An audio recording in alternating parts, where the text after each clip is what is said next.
Welcome to Sleepless Philosophers, where deep ideas meet restful nights. If you enjoy these journeys through philosophy, please like and subscribe and turn on notifications for daily uploads. To support the channel, consider leaving a super thanks. Any amount helps us continue creating content. You can also become a member to request video topics. We're not monetized, so your support truly makes the difference. Now let the philosophy begin.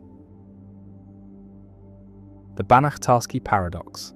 A solid sphere can be decomposed into a finite number of pieces, which can then be reassembled using only rotations and translations to form two solid spheres, each identical to the original.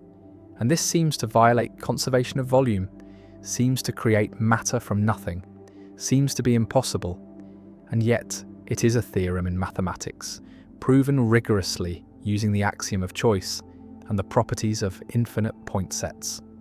And this is the Banach-Tarski paradox, named after Stefan Banach and Alfred Tarski, who proved it in 1924. And the paradox reveals deep and counterintuitive features of infinite decompositions, of non-measurable sets, and of the relationship between mathematics and physical reality. The proof proceeds by decomposing the sphere into a finite number of pieces, typically 5 or 6, and each piece is a set of points, not a solid region with smooth boundaries but a scattered, disconnected, infinitely complex collection of points. And these pieces are non-measurable, meaning they do not have well-defined volumes in the usual sense. They cannot be assigned a size using standard measure theory, and this is crucial because measurable sets cannot be duplicated. Conservation of volume holds for measurable sets, but non-measurable sets escape this constraint.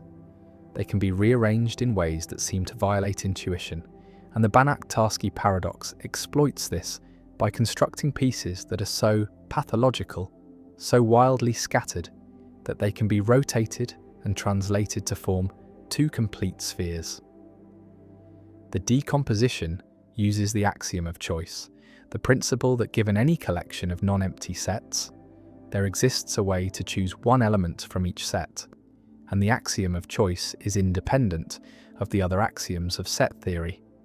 It cannot be proven or disproven from the standard axioms, and some mathematicians reject it precisely because it leads to results, like the Banach-Tarski paradox, results that seem absurd, and rejecting the axiom of choice avoids the paradox. But it also cripples large parts of modern mathematics. Many important theorems depend on the axiom of choice, and most mathematicians accept it despite its counterintuitive consequences. The paradox applies only to objects in three-dimensional space, or higher. It does not work in 2 dimensions. A disk cannot be decomposed and reassembled into 2 disks, and this is because the group of rotations in the plane is amenable, meaning it admits a certain kind of averaging that prevents paradoxical decompositions, while the group of rotations in 3-dimensional space is non-amenable, and this non-amenability is what makes the Banach-Tarski paradox possible. The fact that rotations in 3 dimensions can be combined in ways that allow pieces to be moved around and duplicated. The paradox raises questions about the relationship between mathematical objects and physical objects, because while the Banach-Tarski theorem is mathematically rigorous, it does not imply that a physical sphere can be duplicated. The decomposition involves infinitely complex sets, pieces that are not solid regions but scattered collections of points, with no smooth boundaries, and such pieces cannot be physically realized, cannot be cut or manipulated, and so the paradox is a feature of mathematical idealizations rather than a claim about physical reality. And this distinction is important. The paradox shows that mathematical spheres treated as sets of points behave in strange ways, but it does not threaten conservation of mass or energy in physics, because physical objects are not sets of points but arrangements of atoms or fields or quantum states, and these are governed by physical laws that do not permit paradoxical duplication. Some mathematicians and philosophers argue that the Banach-Tarski paradox is not really a paradox but a theorem a surprising result that reveals features of infinite point sets and non-measurable sets, and that calling it a paradox is misleading, suggesting contradiction when there is none, only counterintuitive behavior. And from this perspective, the paradox is valuable precisely because it challenges intuition, because it shows that infinite collections have properties that finite collections lack, that measure theory has limits, that the axiom of choice has strange consequences, and that mathematics is richer and stranger than naive expectations suggest. Others find the paradox troubling, a sign that something is wrong with the foundations, that the axiom of choice should be rejected or restricted, that non-measurable sets are pathological objects that should not be admitted into mathematics, and that theories which avoid such sets, like those based on constructive or intuitionistic logic, provide better foundations. And this debate reflects deeper disagreements about the nature of mathematical existence, about what kinds of objects mathematics should study, and about the role of intuition in guiding mathematical practice.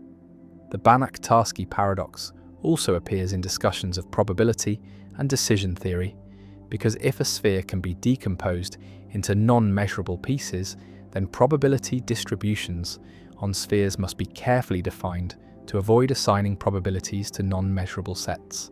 And this technical requirement reflects the same underlying issue, that not all collections of points can be measured, that probability requires measurability, and that attempting to assign probabilities to arbitrary sets leads to contradictions or paradoxes. The sphere sits on the table, solid and indivisible to the eye, but mathematically it is a set of infinitely many points. And the Banach-Tarski theorem says that these points can be partitioned into pieces, 5 or 6 strange scattered collections, and these pieces can be moved, rotated and translated and reassembled into 2 spheres, identical to the original, and the volume has doubled or seems to have doubled, but the pieces never had well-defined volumes. They were never measurable, and so nothing has been created, no conservation law has been violated, only the intuition that decomposition preserves size, and this intuition holds for finite decompositions, for measurable pieces, but fails for infinite non-measurable pieces, and the paradox endures, a theorem that sounds impossible, a result that challenges understanding, a demonstration that mathematics contains surprises, that infinity is stranger than imagination, that point sets behave in ways that solid objects do not, and that the axiom of choice, innocent as it seems, permits constructions that defy common sense, and the sphere duplicates, mathematically, if not physically. And the paradox remains a permanent fixture in the landscape of mathematics, a result that students encounter with disbelief, that mathematicians accept as rigorous yet counterintuitive, and that philosophers debate as revealing something deep about the nature of mathematical objects, about the limits of measure theory, about the relationship between infinite idealization and finite reality.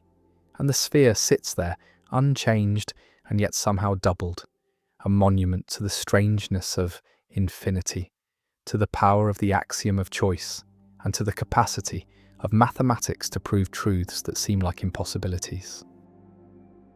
The blind sight paradox. Why some blind people can see without seeing.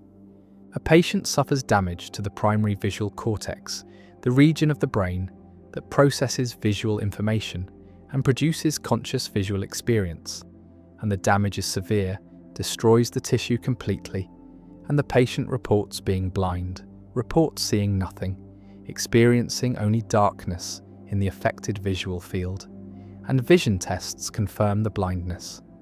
The patient cannot identify objects placed in the blind region, cannot read letters, cannot describe colours or shapes, and by every standard clinical measure, the patient has lost vision in that part of their visual field.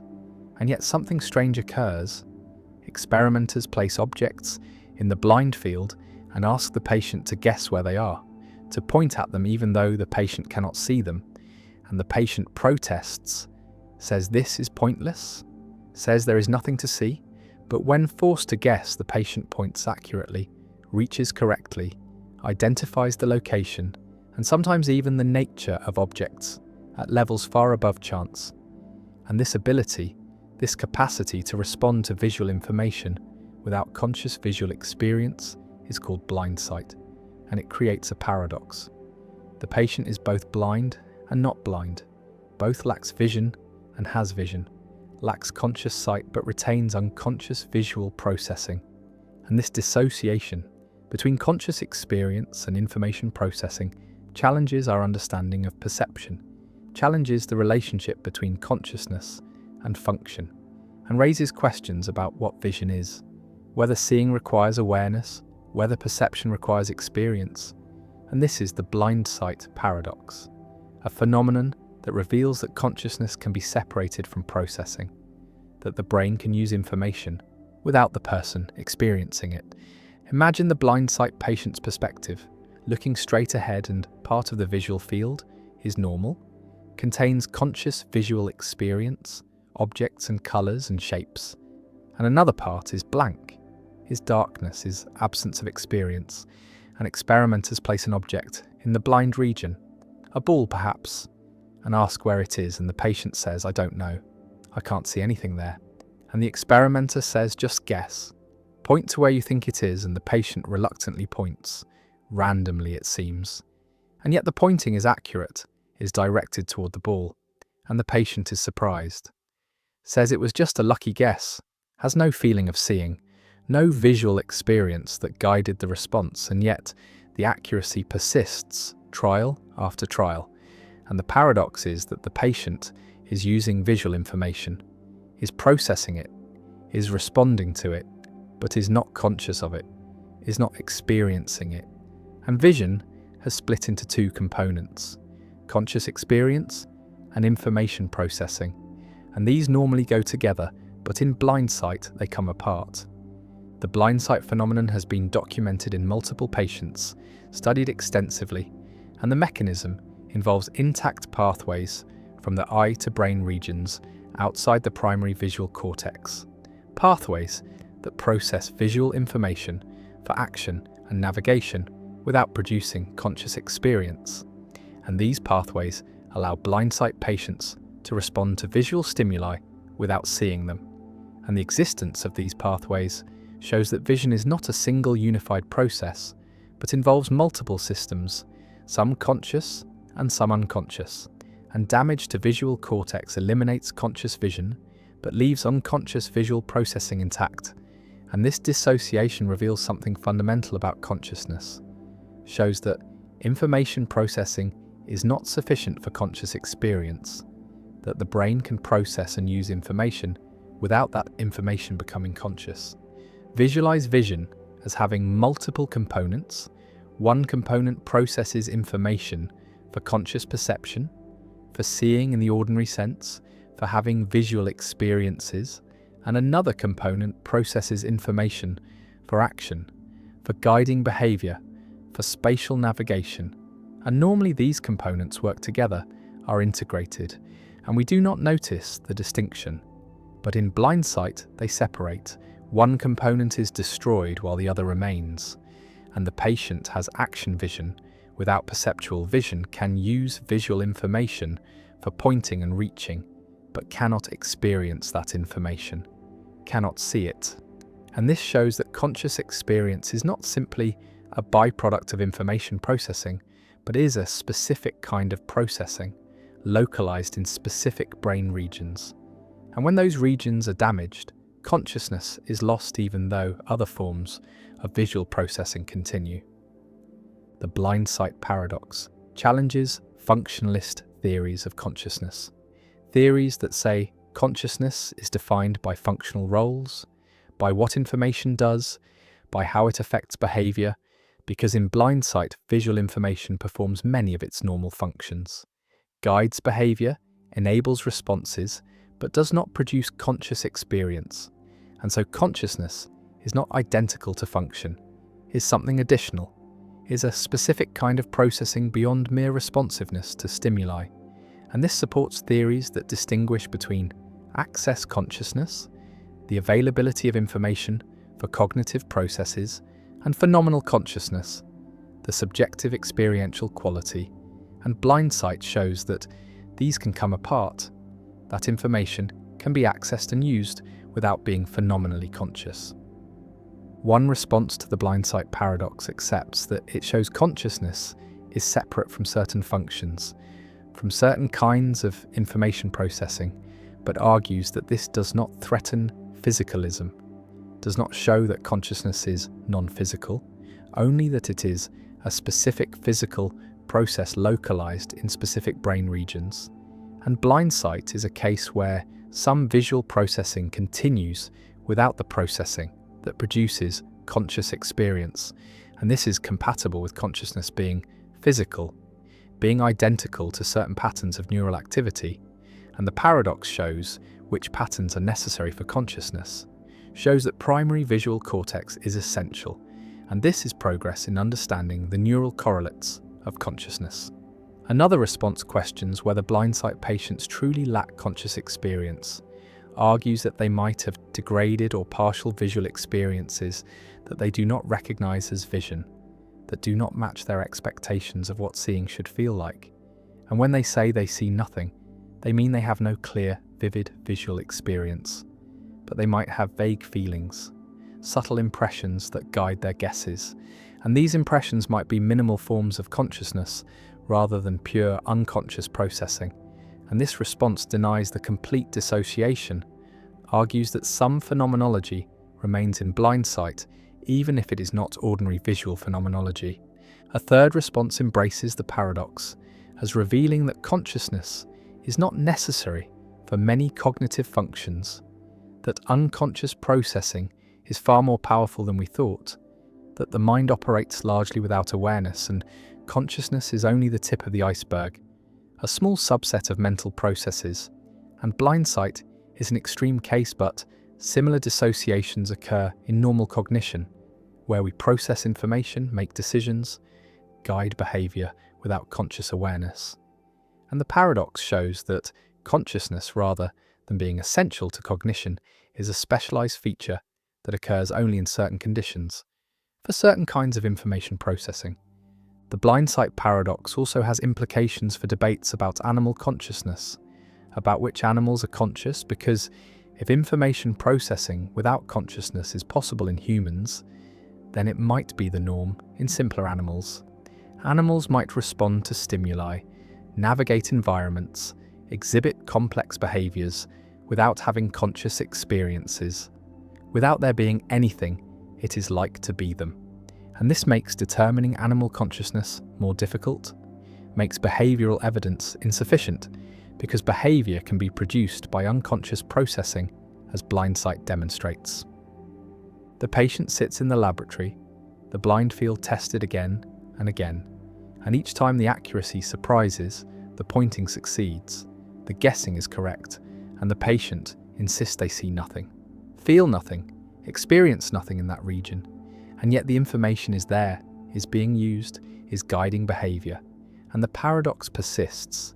Vision without seeing, processing without experience, function without phenomenology, and the blind sight paradox remains one of the most important phenomena in consciousness research, a real-world demonstration that conscious experience and information processing can dissociate, that the brain can use information the person does not consciously access, and that consciousness is not reducible to function, is something specific, something localized, something that can be lost while other aspects of vision remain. And the phenomenon continues to challenge theories of consciousness, continues to provide evidence about the neural basis of awareness, and continues to raise questions about what consciousness is, what purposes it serves, why it exists, and whether it is necessary for cognition or is instead a luxury, an addition, something that happens only when certain brain regions process information in certain ways. And the blind sight patient reaches into darkness and touches the object, accurate despite seeing nothing, and the paradox endures. The bystander effect. Why more witnesses mean less help. A woman screams in the street, attacked by an assailant, stabbed repeatedly over the course of 30 minutes. And dozens of neighbours hear the screams, look out their windows, witness the attack, and no one calls police, no one intervenes, no one helps, and the woman dies while witnesses watch. And this is the murder of Kitty Genovese in 1964, an event that shocked the public, that seemed to reveal something disturbing about urban indifference, about human nature, and psychologists John Darley and Bibb Latané investigated, conducted experiments to understand why bystanders fail to help, and their research revealed the bystander effect, the paradoxical finding that the presence of other witnesses decreases the likelihood that any individual will help, that the more people who witness an emergency, the less likely anyone is to intervene. And this contradicts common sense, which suggests that more witnesses mean more help, mean more potential helpers. But the psychological reality is opposite, is that responsibility diffuses across bystanders, that each assumes someone else will help. That pluralistic ignorance emerges where everyone looks to others to define the situation, and everyone concludes it must not be serious because no one else is acting, and the bystander effect reveals how social dynamics can produce collective inaction, can create situations where groups of people fail to help when any individual alone would help. And the effect has been replicated across hundreds of studies, has been demonstrated in contexts from emergencies to everyday helping, and understanding the bystander effect has practical implications for promoting helping behaviour, for overcoming diffusion of responsibility, for recognising that crowds do not guarantee help but often prevent it. Imagine witnessing an emergency. Someone collapses on the sidewalk, and you are alone, and your responsibility is clear, is unambiguous. There is no one else who could help, and so you help, you call for medical assistance, you check if the person is breathing, you do what you can, and the situation is straightforward. Responsibility is concentrated, is entirely yours. But now imagine the same situation in a crowded plaza. Dozens of people are present, all witness the collapse, and now responsibility is diffused, is distributed across all present, and you reason that someone else will help, that someone with more expertise will intervene, that surely someone has already called for help, and you look to others to see how they are reacting, and they are not panicking, are not rushing to help, and so you conclude perhaps the situation is not serious, perhaps the person is drunk rather than injured, perhaps help is not needed, and everyone reasons this way. Everyone diffuses responsibility, everyone looks to others and no one helps, and the person lies there untended while a crowd watches. And this is the bystander effect in action, the paradoxical result that more witnesses produce less help.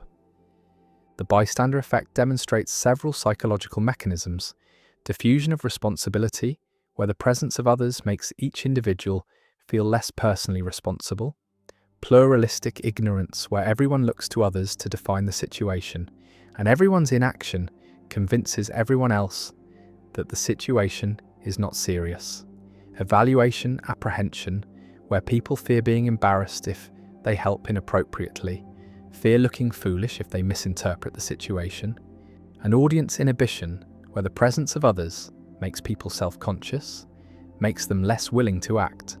And these mechanisms combine to suppress helping behaviour, to create barriers that are stronger when more people are present, and the effect is not universal, is moderated by various factors, by the ambiguity of the situation, by whether the victim and bystander are similar, by time pressure, by the relationship between bystanders, but the basic pattern is robust, is well established. More bystanders generally mean less help. Visualize the effect as an inverse relationship. As bystanders increase, helping probability decreases, and experiments show this quantitatively, show that when participants believe they are the only witness, they help more than 80% of the time. But when they believe there are 4 other witnesses, they help less than 40% of the time, and response time increases with number of bystanders. It takes longer to help when more are present, and these effects are not small, are not marginal, are dramatic reductions in helping behaviour caused simply by the presence of others. And the effect challenges the assumption that safety in numbers applies to emergencies, shows that crowds can be dangerous not because they contain threats, but because they inhibit helping. One implication of the bystander effect is for personal safety, for recognizing that if you need help in an emergency, you should not appeal to groups, should not shout for someone to help, but should single out an individual, should point to a specific person and say, "You in the red shirt, call 911. And this direct assignment of responsibility overcomes diffusion, makes responsibility clear and concentrated, and significantly increases helping likelihood. And self-defense trainers teach this. Teach that calling for help requires specificity, requires breaking through the bystander effect by eliminating diffusion of responsibility. Another implication is for intervention training, for teaching people to recognize the bystander effect, to understand that their inaction contributes to collective inaction, that everyone assuming someone else will help means no one helps.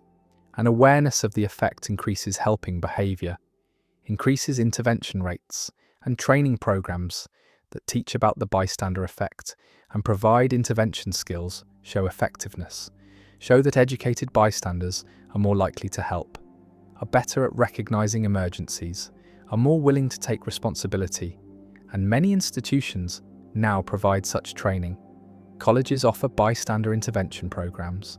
Workplaces train employees to intervene in harassment or discrimination, and understanding the psychology improves outcomes. The bystander effect also appears beyond emergencies, appears in everyday situations requiring minor helping. Someone drops papers and no one helps pick them up when many people are present. Someone struggles with a door and passers-by ignore them when others are around.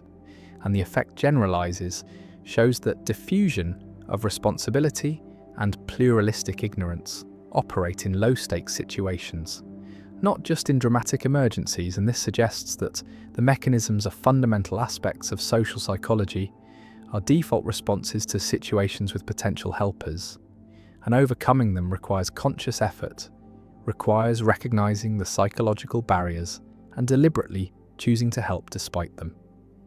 Some research questions the original Kitty Genovese narrative, suggests that the number of witnesses was exaggerated, that some witnesses did call police, that the story was sensationalized. And while the specific details are disputed, the bystander effect itself is real, is well documented, is not dependent on that one case, but is demonstrated across hundreds of experiments and real-world observations. And the effect remains one of the most robust findings in social psychology, remains a phenomenon that reliably occurs under controlled conditions. And questioning the Genovese case does not undermine the effect, does not invalidate the psychological mechanisms, but shows that public understanding of the case may be based on incomplete information. The effect also has limits, works differently in different cultures, is stronger in individualist cultures, and weaker in collectivist cultures, where group responsibility is more salient, is stronger in urban environments, and weaker in small communities where people know each other, is weaker when victims are similar to bystanders, when group identity is salient. And these moderators show that the effect is not inevitable, is not universal, but depends on social context, on cultural norms, on relationships. And this suggests intervention strategies, suggests that building community, creating shared identity, emphasizing collective responsibility can reduce the bystander effect, can promote helping even in groups. The woman lies in the street, bleeding, screaming, and windows light up. Faces appear, watch, and no one comes, no one calls. The witnesses assume others will help, assume the situation must not be serious if no one else is acting, and the bystander effect unfolds, responsibility diffuses, pluralistic ignorance emerges, and the woman dies while a crowd watches. And the tragedy reveals something about human psychology, reveals that helping is not automatic, is inhibited by social dynamics, is suppressed when others are present, and the bystander effect remains one of the most important findings in social psychology, remains a demonstration that individual helping decreases when groups are present, that crowds can be obstacles to help rather than sources of help. And understanding the effect is crucial for promoting intervention, for overcoming diffusion of responsibility, for ensuring that witnesses become helpers rather than passive observers. And the effect endures as a permanent warning about the social psychology of helping, about the paradox that more potential helpers often mean less actual help. And the lesson persists that helping requires overcoming social barriers, requires taking personal responsibility, despite the presence of others, requires acting when everyone else is watching and waiting. The boy or girl paradox. A family has 2 children, and you're told that at least one of them is a boy, and the question is posed, what is the probability that both children are boys? And the intuitive answer is 1/2, because the other child is either a boy or a girl with equal probability, but this reasoning is incorrect. The actual probability is 1/3. And this is the boy or girl paradox, a puzzle in conditional probability that has generated confusion and debate for decades, with different versions yielding different answers depending on exactly how the information is obtained and what assumptions are made about the selection process. The solution proceeds by considering all possible, equally likely combinations of 2 children. There are 4 possibilities: boy-boy, boy-girl, girl-boy, girl-girl, and girl-girl, where the order matters because the first child and second child are distinct, even if both are boys or both are girls. And if we are told that at least one child is a boy, then the girl-girl possibility is eliminated, leaving 3 equally likely cases: boy-boy, boy-girl, and girl-boy. And only in one of these 3 cases are both children boys, and so the probability is 1/3, not 1/2. The paradox arises because the conditioning statement, at least one is a boy, is not the same as knowing the gender of a specific child. If instead we are told that the older child is a boy, or the younger child is a boy, then the probability that both are boys becomes 1/2, because we are conditioning on a specific child being a boy rather than on the existential claim that at least one child somewhere in the family is a boy. And this distinction, subtle as it seems, makes a crucial difference to the probability calculation. The boy or girl paradox has many variations that probe the boundaries of the problem and reveal how sensitive the answer is to the exact specification of the scenario. One famous variant involves meeting a man who says he has 2 children, and one of them is a boy named Tuesday, meaning the boy was born on a Tuesday. And this additional information about the day of the week changes the probabilities in a surprising way, because it reduces the number of scenarios consistent with the statement, and the probability that both children are boys increases from 1/3 to 13/27. And this result seems bizarre, seems like the day of the week should be irrelevant, but the mathematics is sound. The additional specificity affects the conditional probabilities. Another variation asks, what if you meet a man with 2 children, and you see one of them, a boy? Does this change the answer? And the answer is yes. Seeing a specific boy is different from being told that at least one child is a boy, because seeing introduces selection effects. You are more likely to see a boy in families with 2 boys than in families with 1 boy, and so the probability calculation must account for the process by which the information was obtained, and different processes lead to different answers. And this sensitivity to selection effects is a general feature of conditional probability problems, and it explains why the boy or girl paradox has multiple defensible answers depending on the scenario.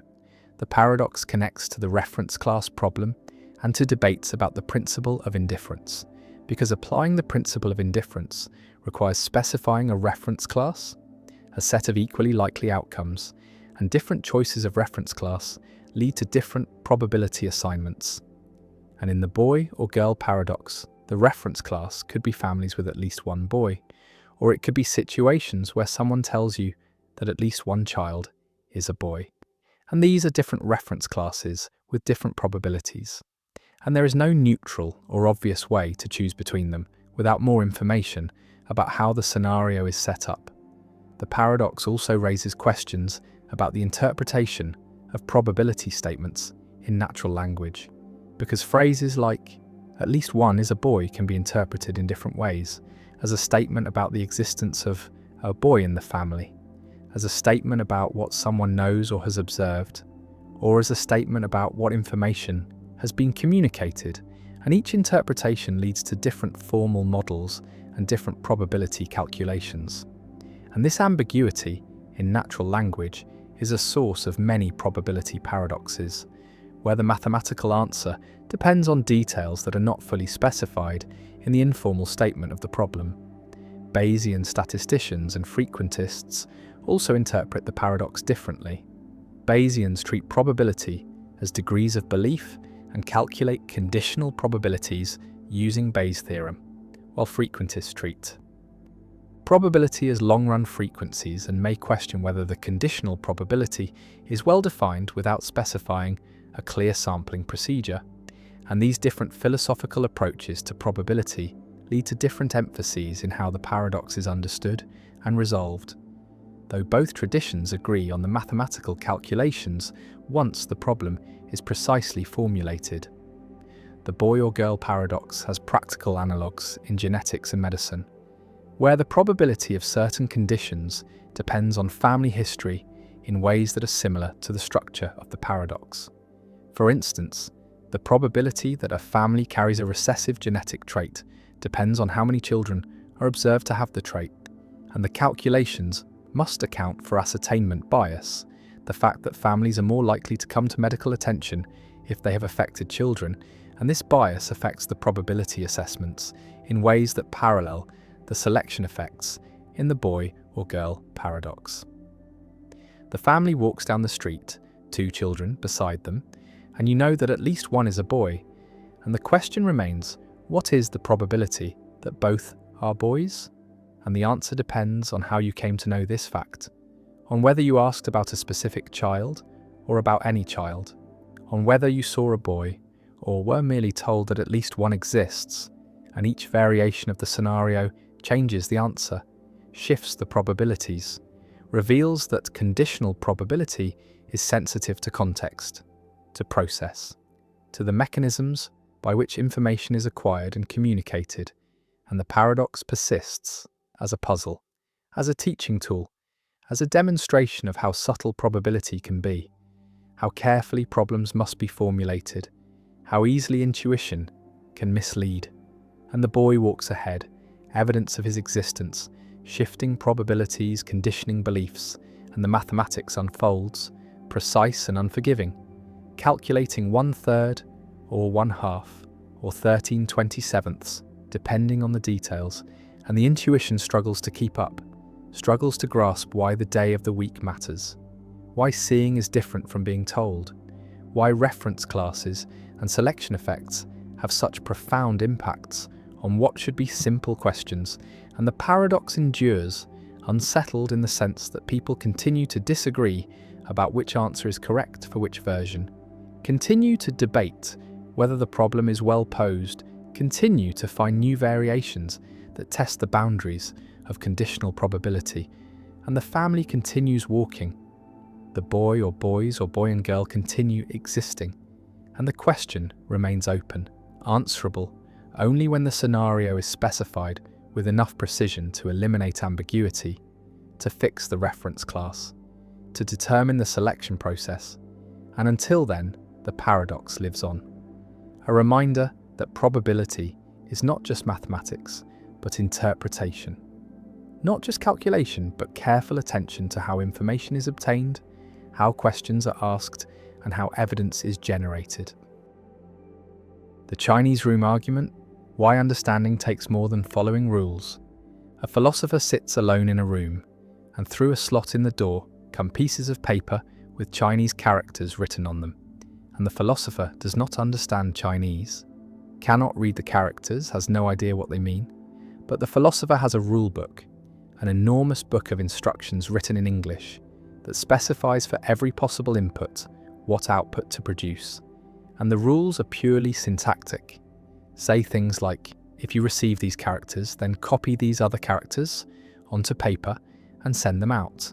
And the philosopher follows the rules mechanically, receives Chinese input, looks up the appropriate response in the rule book, writes the Chinese characters, and sends the paper out through the slot. And to outside observers who understand Chinese, the responses are perfect, are indistinguishable from responses a native Chinese speaker would give. The system appears to understand Chinese, appears to be conversing intelligently, and yet the philosopher inside understands nothing, is merely manipulating symbols according to formal rules. And this is John Searle's Chinese room argument, proposed in 1980 as a challenge to strong AI, to the claim that running the right program is sufficient for understanding, is sufficient for genuine cognition, and the argument aims to show that syntax is not sufficient for semantics, that symbol manipulation is not sufficient for meaning, that computers running programs are like the philosopher in the room, manipulating symbols without understanding what they mean. Imagine the situation from the philosopher's perspective, sitting with the rule book, receiving incomprehensible squiggles, looking up responses, writing more incomprehensible squiggles, and sending them out. And at no point does understanding occur, at no point do the symbols acquire meaning. The philosopher remains ignorant of Chinese throughout the process, despite producing perfect Chinese responses. And Searle's point is that if the philosopher does not understand Chinese, then neither does any computer system that works the same way, that processes inputs according to formal rules to produce outputs. And since all computer programs work by manipulating symbols according to formal rules, no computer program can produce genuine understanding, can produce semantics, no matter how sophisticated the program, how large the rulebook, how perfect the response is. The argument is directed against the computational theory of mind, against the idea that cognition is computation, that thinking is symbol manipulation, that minds are programs running on brains. And Searle argues that this view is false, that minds have more than computational properties, that understanding requires something beyond syntax, something like intentionality, the capacity for thoughts to be about things, to have meaning, and intentionality is not a computational property, is not something that emerges from symbol manipulation. And so computers, which are purely computational systems, cannot have genuine understanding, cannot have genuine intelligence, no matter how complex their programs. Visualize the difference between a human understanding Chinese and the system of the room. The human has intentional states, has thoughts that are about things, knows what words mean, knows what is being said, while the room system has only syntax, has only formal symbol manipulation, and the symbols in the room are not about anything, do not mean anything to the system, are just meaningless marks manipulated according to rules. And Searle argues that this difference is fundamental, that no amount of syntactic processing can produce genuine semantics, cannot bridge the gap between meaningless symbols and meaningful thoughts. The Chinese room argument has generated enormous discussion and numerous objections.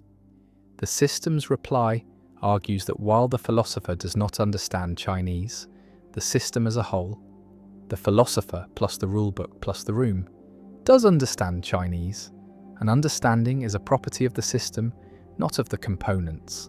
And Searle responds that this misses the point, that even considering the entire system, there is nothing that understands Chinese. The system is still just manipulating symbols and internalizing the rulebook. Imagining the philosopher memorizes all the rules does not help. The philosopher still does not understand Chinese, still is just following rules. The robot reply argues that a computer embedded in a robot body, with sensors and actuators, with the ability to interact with the world, could ground symbols in experience, could connect symbols to things, and this grounding would provide semantics, would provide understanding. And Searle responds that this just adds more symbol manipulation. The robot receives perceptual inputs, processes them through programs, produces motor outputs, but all of this is still syntactic, still formal symbol manipulation, and adding perception and action does not add semantics, does not add understanding. The robot is just a Chinese room with cameras and arms. The brain simulator reply argues that if the program simulated the actual brain processes involved in understanding Chinese, neuron by neuron, then running the program would produce understanding. Because understanding is what brains do, and the simulation reproduces what brains do. And Searle responds with the thought experiment of replacing neurons with silicon chips one by one, and asks whether at some point understanding suddenly disappears, and argues that if understanding depends on specific biological properties of neurons, then simulation is insufficient. And if understanding depends only on computational properties, then simulation has them and still does not produce understanding, showing that computation is not enough. The Other Minds reply argues that we attribute understanding to other humans based on their behavior, and if a computer produces the same behavior, we should attribute understanding to it by the same reasoning. And Searle responds that this is an epistemological point about how we know others understand, but his argument is a metaphysical point about what understanding is, and behaviorally equivalent systems might differ in whether they genuinely understand, and the Chinese room shows that behavioral equivalence does not guarantee understanding. Supporters of strong AI have largely rejected the Chinese room argument, have argued that Searle begs the question by assuming there is something more to understanding than syntactic processing, that he relies on intuitions about the philosopher's lack of understanding without justifying those intuitions, and that if the system perfectly duplicates the behavior of a Chinese understander, then it is a Chinese understander. An understanding is not a mysterious inner property, but is constituted by the right functional organization, the right pattern of information processing, and the Chinese room system has that organization. The argument also raises questions about what understanding is, what makes the difference between genuine and merely apparent understanding, and whether there could be a fact of the matter about whether a system understands or whether understanding is something we attribute based on pragmatic considerations. And Searle argues that understanding involves consciousness, involves subjective experience, involves intentionality, and these are biological phenomena that cannot be duplicated by computation, while functionalists argue that understanding is a matter of functional organization, and any system with the right organization understands regardless of its physical implementation. The philosopher sits in the room, manipulating Chinese characters, following rules, producing perfect responses, and understanding nothing, and the question remains whether this thought experiment refutes strong AI, whether it shows that computation is insufficient for understanding, or whether it merely trades on intuitions about the thought experiment that should not be trusted. And the Chinese room argument persists as one of the most influential arguments in philosophy of mind and AI, an argument that has shaped debates about consciousness, intentionality, and the nature of minds, an argument that continues to challenge the computational theory of mind. And the room remains. The philosopher remains, following rules, producing symbols, understanding nothing, and Searle's challenge endures, demanding explanation of how syntax could ever produce semantics, how symbol manipulation could ever produce meaning, and the argument stands as a permanent thorn in the side of strong AI, a thought experiment that forces advocates of computational theories to explain what their theories cannot easily explain, how understanding emerges from computation, how minds can be programs, and whether machines can think. The Ellsberg paradox. An urn contains 90 balls, 30 of which are red, and 60 of which are some mix of black and yellow, but the exact proportions of black and yellow are unknown. The 60 non-red balls could be all black, all yellow, or any combination, and you are offered a series of bets, and the choices you face reveal a pattern of preferences that violates the standard axioms of rational decision theory. And this is the Ellsberg paradox, named after Daniel Ellsberg, who presented it in 1961. And the paradox demonstrates that people systematically prefer known probabilities to unknown probabilities, exhibiting what is called ambiguity aversion, a tendency to avoid situations where the probabilities are uncertain, and this preference pattern cannot be accommodated by expected utility theory, which requires that rational agents have well-defined subjective probabilities for all events and choose actions that maximize expected utility, calculated using these probabilities. The first bet involves choosing between two options. Bet A pays if a red ball is drawn, and bet B pays if a black ball is drawn.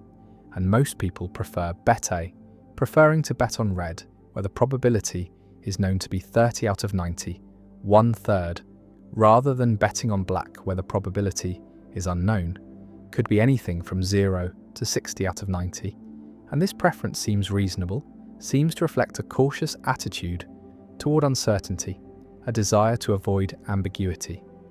The second bet offers a choice between bet C, which pays if a red or yellow ball is drawn, and bet D, which pays if a black or yellow ball is drawn, and most people prefer bet D, preferring to bet on black or yellow, where the combined probability is known to be 60 out of 90, 2/3, rather than betting on red or yellow, where the probability depends on the unknown proportion of yellow balls.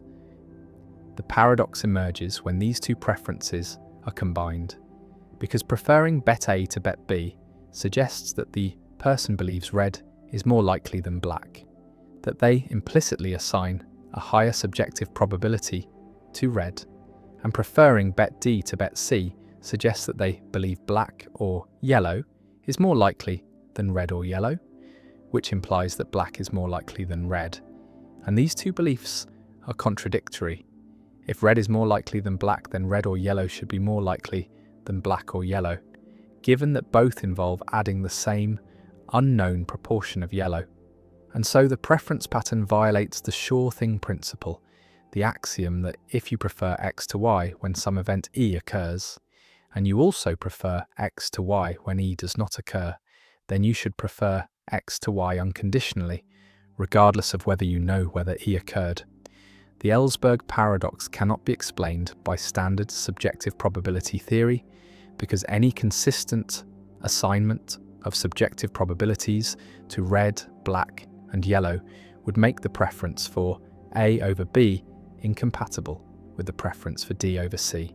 And so the pattern reveals that people do not have well-defined subjective probabilities for ambiguous events, or that they do not maximize expected utility using those probabilities, and instead they exhibit a preference for known over unknown probabilities, a violation of the completeness axiom of decision theory, which requires that agents must be able to compare all options and have a preference or be indifferent between them.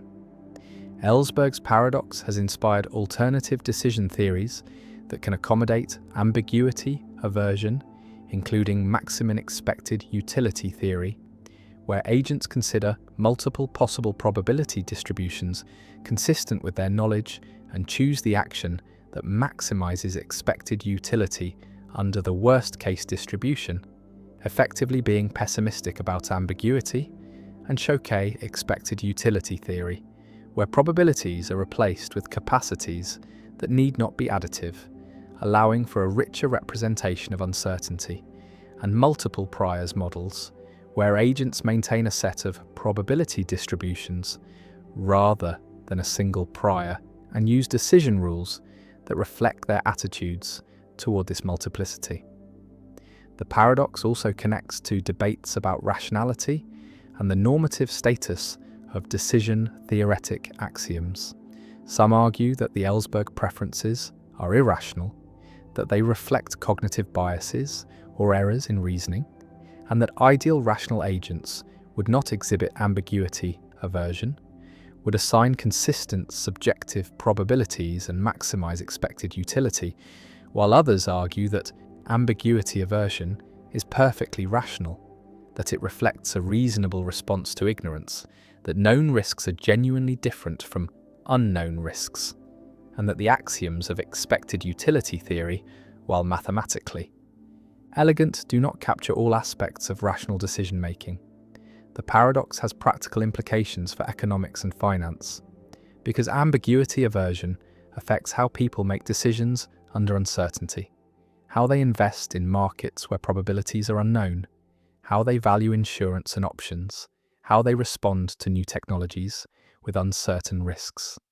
And understanding ambiguity aversion helps explain behaviours that seem puzzling from a standard expected utility perspective, such as the home bias in portfolio choice, where investors prefer domestic assets over foreign assets even when expected returns are higher abroad, and the equity premium puzzle, where the observed returns on stocks are much higher than on bonds, suggesting that investors demand large premiums for bearing ambiguous risks.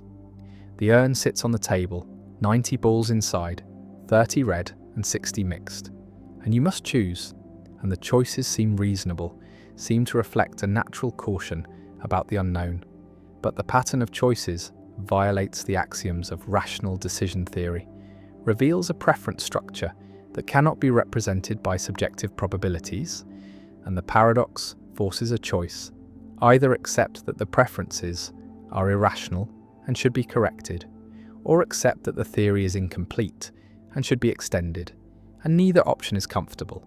Neither satisfies the desire for a simple unified theory of rational choice.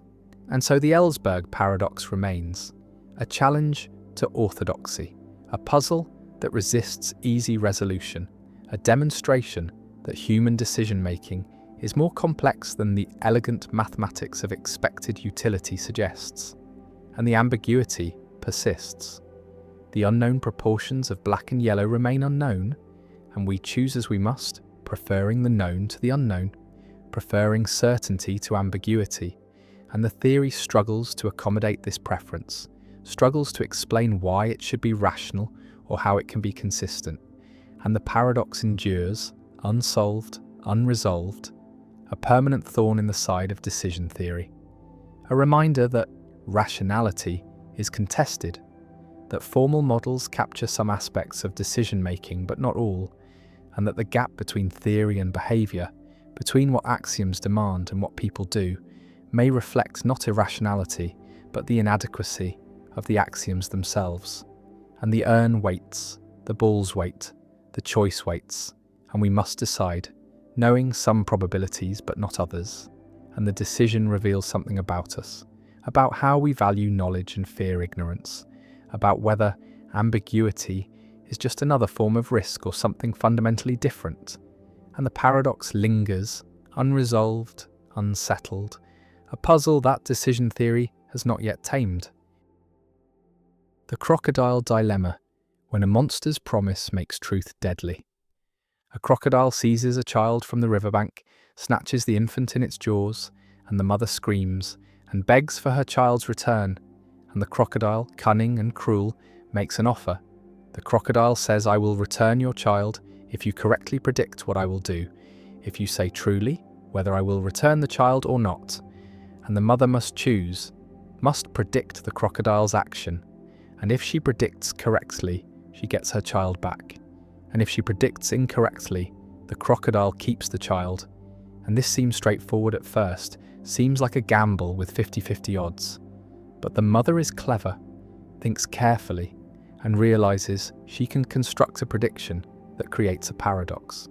And she says to the crocodile, "You will not return my child." And now the crocodile faces an impossible choice, a logical trap from which there is no escape. And this is the crocodile dilemma, an ancient paradox from Greek and Roman philosophy that illustrates how self-reference and promises can generate contradictions that have no resolution.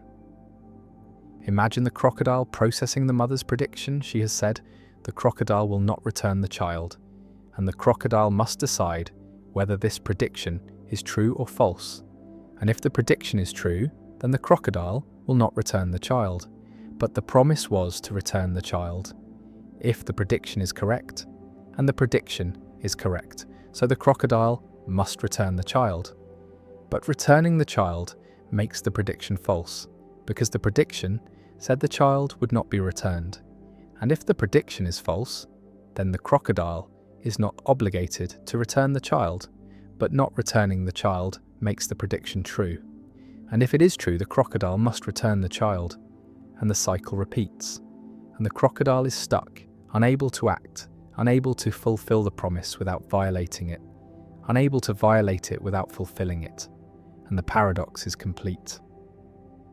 Visualize the crocodile frozen at the water's edge, jaws clamped around the child, mind caught in a logical loop, every option leading to contradiction, and the mother waits, and the crocodile cannot move forward or backward, cannot return the child or keep the child without creating impossibility. And the promise that seemed simple, seemed like a straightforward conditional, has become a trap, has revealed that some promises are unkeepable, some conditionals are incoherent when their conditions refer to their own fulfillment.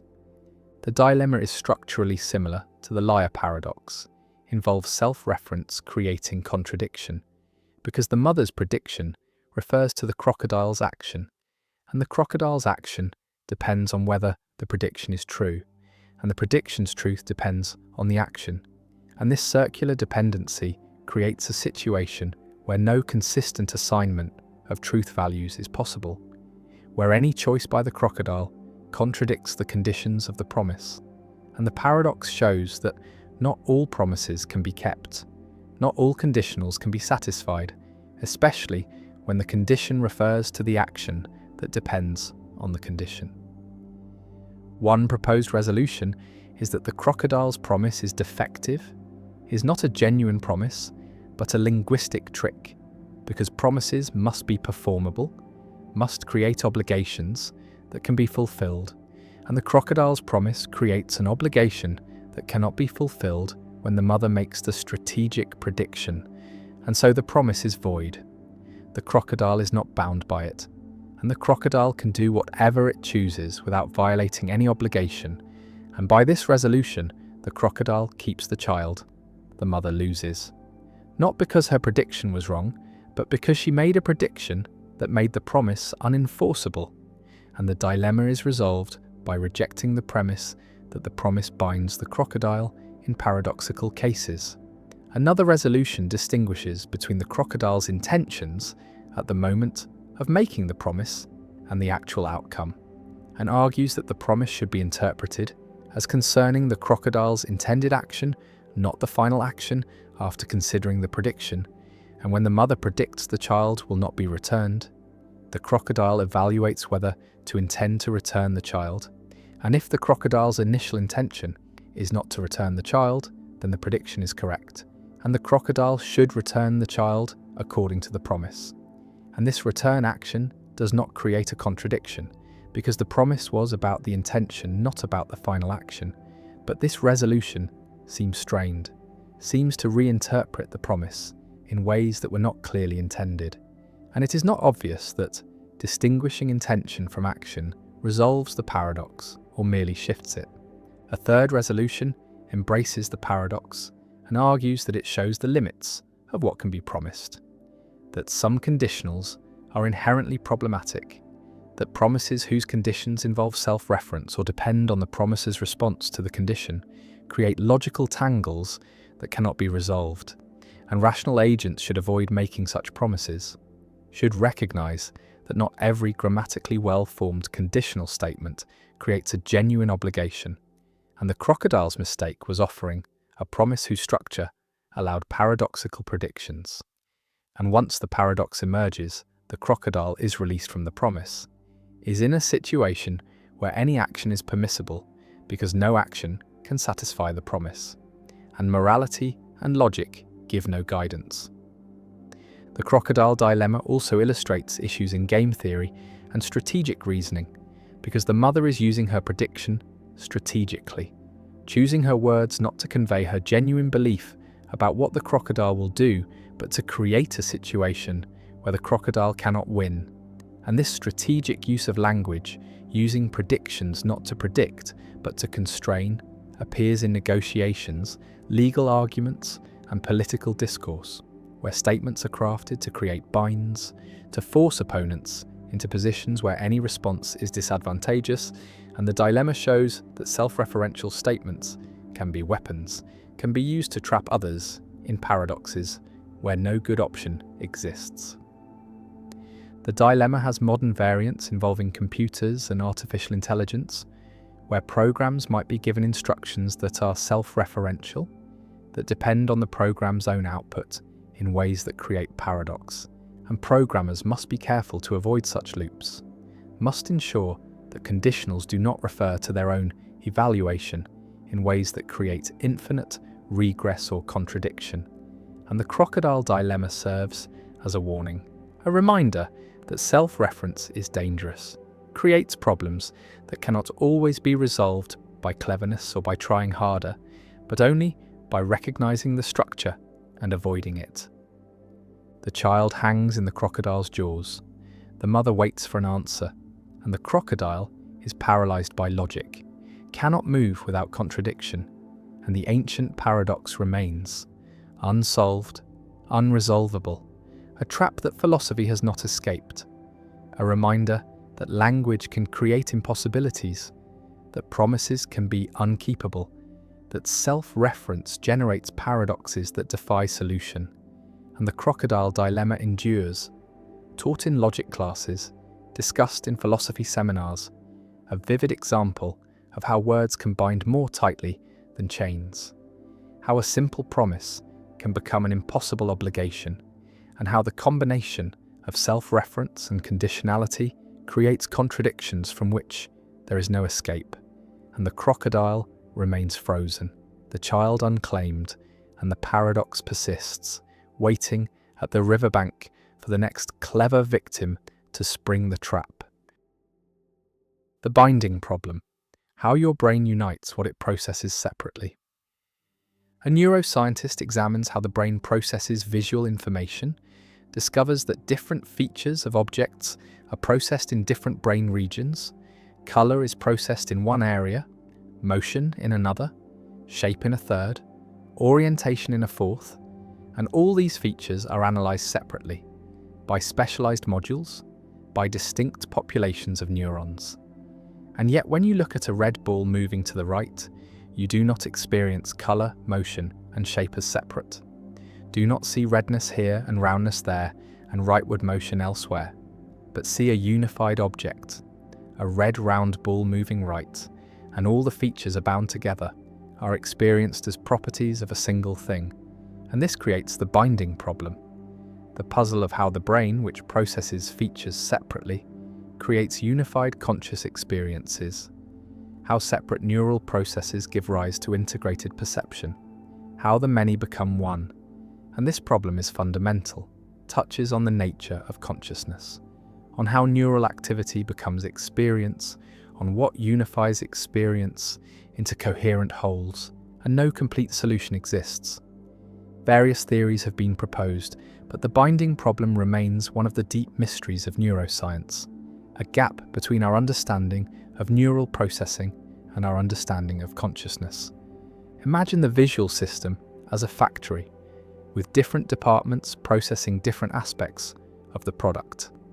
One department handles color, another handles shape, another handles location, and all work in parallel, all process simultaneously, and each department produces its output color information, shape information, location information, and somehow these separate outputs must be combined, must be integrated into a unified representation, must be bound together so that you experience a red ball rather than redness and roundness as separate unlocalized features. And the binding problem asks how this combination occurs, what mechanism ensures that the right features are bound together, that the redness is attributed to the round object and not to the square object that happens to be present in the scene. And this correct attribution, this accurate binding, is critical for coherent perception, for navigating the world successfully, and yet how the brain achieves it remains unclear. The binding problem has two aspects: the feature binding problem, which asks how different features of the same object are bound together, and the object binding problem, which asks how different objects are kept separate, are not confused with each other, and both aspects are challenging. Both reveal that perceptual unity is not given automatically, by neural processing, but requires some mechanism, some process that groups features appropriately, and various mechanisms have been proposed. Attention has been suggested as a solution. The idea that attention binds features, that attended objects have their features integrated, while unattended objects do not. And this explains why feature binding errors occur when attention is diverted, why illusory conjunctions occur where features from different objects are misbound, are attributed incorrectly. Visualize attention as a spotlight that illuminates objects one at a time, and within the spotlight features are bound, are integrated, and outside the spotlight features remain separate, are not integrated, and this attentional binding theory has some support, has experimental evidence showing that feature binding requires attention, that without attention, features can be perceived separately without being bound correctly, and illusory conjunctions are more common under conditions of inattention, supporting the idea that attention is necessary for binding. But attention cannot be the complete solution, because some binding occurs pre-attentively. Some feature integration happens automatically before attention is applied, and so attention is part of the story, but not the whole story.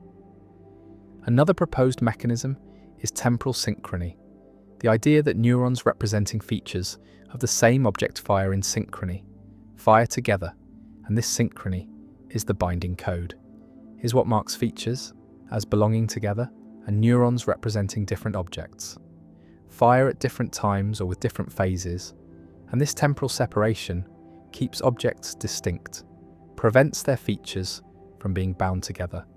And this synchrony theory has been influential, has generated extensive research, has led to discovery of synchronized neural oscillations in visual cortex, but the theory faces challenges.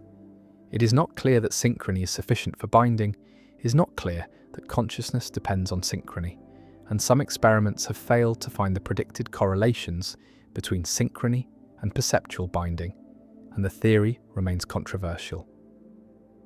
A third approach argues that binding occurs through convergence, through hierarchical processing, where features are combined in higher-level areas, and early visual areas process features separately, but project to higher areas that represent combinations, that have neurons responding to specific conjunctions of features. And these conjunction neurons represent bound objects, represent integrated wholes, and binding is achieved through this hierarchical architecture, through neurons that explicitly encode feature combinations. And this approach has support from single neuron recordings showing that higher visual areas have neurons with complex selectivity, neurons that respond to specific combinations of shape and color and motion, and these neurons could be the neural basis of bound object representations. The binding problem also connects to consciousness, because unified conscious experience seems to require binding, seems to require that separate neural processes be integrated into coherent wholes, and some theories of consciousness, like integrated information theory, make integration central, argue that consciousness arises from integrated information, from systems where different parts interact and constrain each other, and binding as a form of integration is the combination of separately processed features into unified representations. And understanding binding may be crucial for understanding consciousness, may reveal how neural processes give rise to unified experience. The problem also has practical implications.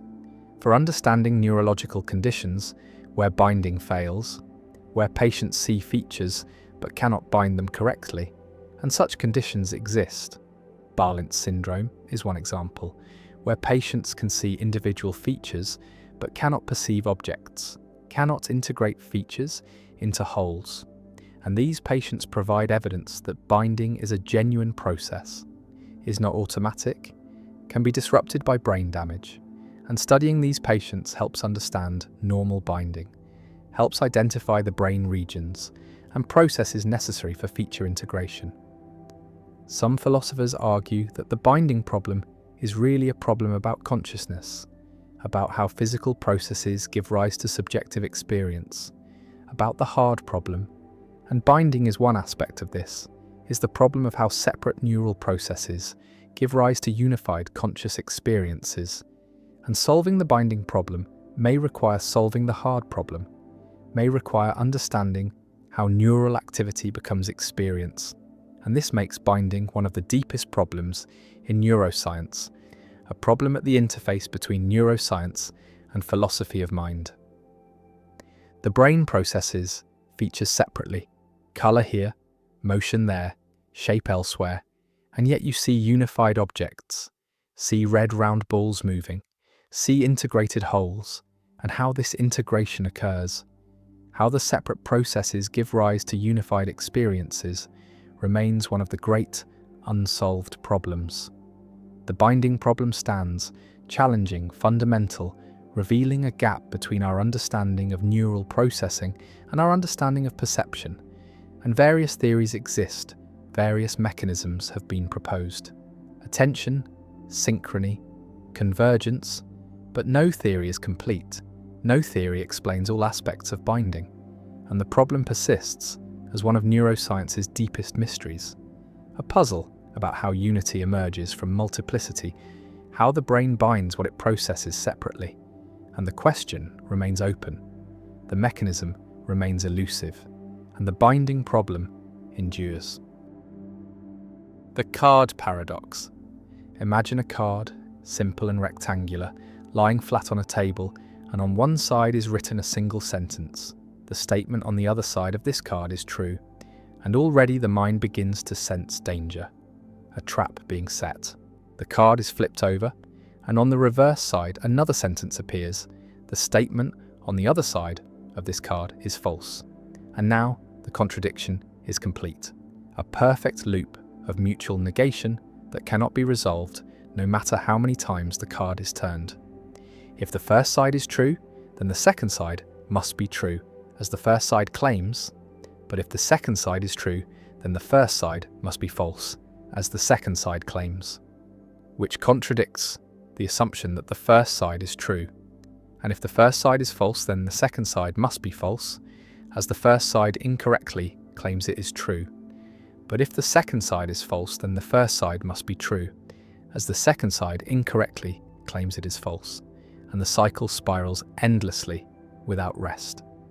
The card paradox is a variation of the liar paradox, but its physical form makes the contradiction feel more tangible, more concrete, a paradox that can be held in the hand and turned over and over as if repetition might somehow reveal a hidden answer that logic cannot provide. The paradox demonstrates how self-reference can be distributed across multiple statements rather than contained in a single sentence, showing that contradictions do not need to be immediate or obvious to be genuine, that they can emerge from relationships between statements rather than from the statements themselves. Philip Jourdan, a mathematician and logician, is often credited with popularizing this version of the paradox in the early 20th century, using it to explore the limits of truth and reference, and to illustrate the kinds of problems that plagued attempts to formalize logic and mathematics during that era. The card paradox also reveals something about the nature of truth itself, the way that truth is not a property that statements possess in isolation, but a relationship between statements and the world, or between statements and other statements. And when those relationships form closed loops, the concept of truth begins to break down. Some philosophers argue that the statements on the card are neither true nor false, but meaningless, that they fail to refer to anything outside themselves and therefore do not qualify as genuine propositions, while others suggest that the paradox exposes a flaw in the classical assumption that every statement must be either true or false, that perhaps some statements occupy a third category, undefined or indeterminate. The card sits on the table, innocent and menacing, a small object that contains an infinite problem, and no amount of flipping will resolve what is written on its surfaces. No clever interpretation will untangle the knot, and so it remains, a monument to the limits of language and logic, a reminder that not all questions have answers, that some truths are forever out of reach, caught in loops that reason cannot break. The diamond water paradox: why necessities are cheap and luxuries expensive. An economist observes that water is essential for life, is necessary for survival, is the most useful substance, and yet water is cheap, is almost free, costs nearly nothing in most places, while diamonds are useless for survival, are decorative luxuries, serve no biological function, and yet diamonds are expensive, cost fortunes, are among the most valuable commodities. And this seems paradoxical, seems to contradict the principle that value should reflect usefulness, that prices should correspond to importance. And this is the diamond water paradox, first discussed by Adam Smith, a puzzle about why necessities are cheap and luxuries expensive, why things essential for life have low prices while things irrelevant to survival have high prices. And the paradox challenged early economic thinking, challenged the labour theory of value, which said that prices reflect the amount of labour required to produce goods. And the paradox remained unresolved until marginal utility theory was developed, until economists realised that value depends not on total utility, but on marginal utility, not on the usefulness of the entire quantity available, but on the usefulness of one additional unit. And water has high total utility. Life depends on it, but low marginal utility because we have abundant water, and one more gallon provides little additional benefit, while diamonds have low total utility but high marginal utility because diamonds are scarce, and one more diamond provides significant additional satisfaction to those who value them. And this insight resolved the paradox, showed that prices reflect scarcity and marginal benefit rather than total importance. And the diamond water paradox became a teaching example, became the canonical illustration of the difference between total and marginal value. Imagine your situation regarding water. You have access to abundant water, can drink whenever you want, can shower, can water plants, and the first glass of water each day is enormously valuable, prevents dehydration, sustains life. But by the time you've consumed several gallons, the marginal value of additional water is nearly zero. Additional water provides almost no benefit, and since price reflects the value of the marginal unit, the value of one more gallon, and since that marginal value is nearly zero, price is nearly zero, is very low, and this explains why water is cheap despite being essential. Because the marginal unit is not very valuable, because we have so much water that additional water is worth little. And now consider diamonds. You probably have no diamonds or very few, and the first diamond you acquire has significant value, provides aesthetic pleasure, provides status, and since diamonds are scarce, since you have few or none, the marginal value of an additional diamond is high. And since price reflects marginal value, price is high. And this explains why diamonds are expensive despite being non-essential. Because the marginal unit is very valuable. Because diamonds are scarce and additional, diamonds provide significant benefit to those who value them.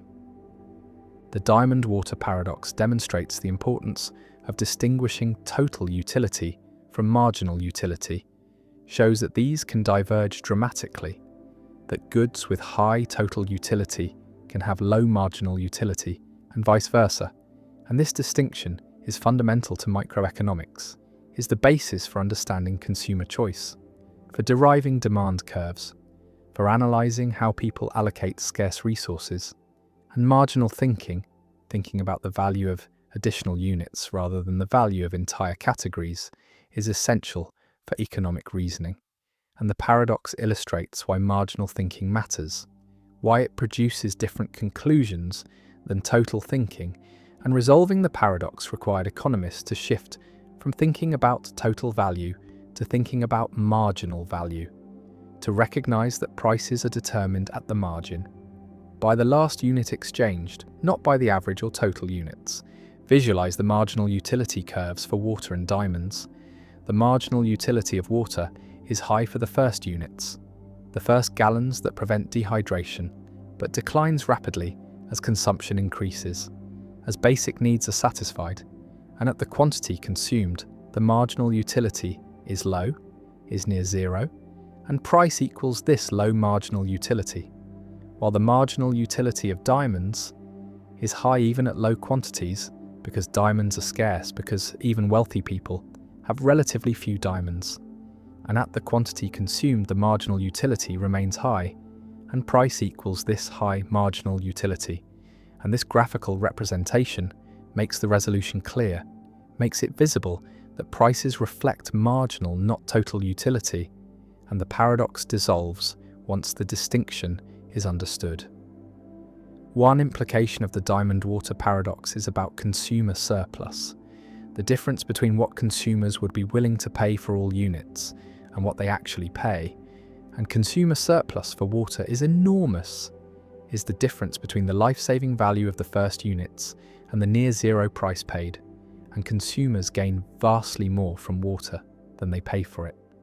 While consumer surplus for diamonds is small, buyers pay prices close to their willingness to pay, and this shows that market prices do not reflect total value to consumers, do not capture the full benefit people receive, and the difference is consumer surplus is the unmeasured benefit.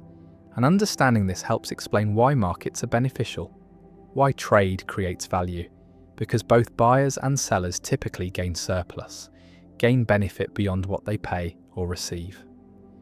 Another implication concerns necessity goods and luxury goods more generally. The paradox illustrates that necessities tend to be cheap, tend to have low prices relative to their importance, because necessities are typically abundant or because demand saturates quickly, because once basic needs are satisfied, marginal utility declines, while luxuries tend to be expensive, tend to have high prices relative to their importance, because luxuries are scarce or because demand does not saturate, because the wealthy always want more luxuries, and this pattern has implications for taxation.